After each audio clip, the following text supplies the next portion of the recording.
Hello everyone, how are you doing? This is MD Tech here with another quick tutorial.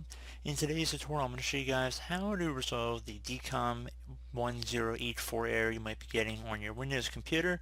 So DCOM stands for Distributed Component Object Model. So basically it will allow COM objects to communicate with one another within the Windows operating environment.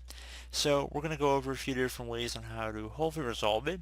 So just keep in mind a lot of this might have to do with corrupt system files and operating system components. So what I'm showing in this tutorial isn't necessarily guaranteed to work and fix everybody's problems, but it's definitely a good first step.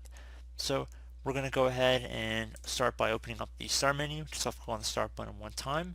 Type in Device Manager. Best match should come back with Device Manager here. Left click on that one time. Now you want to expand the display adapter section, so either double click on display adapters or left click on the little arrow next to expand.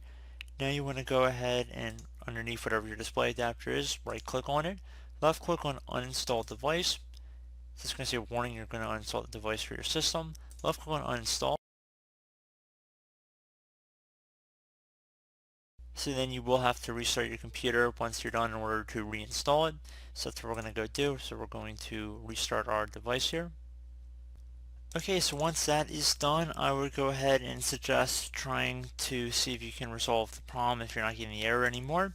So if you're still getting the error, I'm going to show you guys one more thing about how you can go about trying to fix it, and that'd be to run a system file checker utility. So we're going to jump into that and start by opening up the Start menu again. Left click on it one time, type in CMD.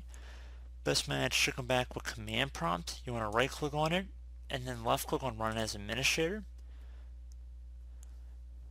If you receive a user account control prompt, just left click on Yes. Now at this point you should type in SFC space /scan now. Scan now should all be one word attached to that /. So again, SFC space /scan now. Exactly appears on my screen. Then you want to hit enter.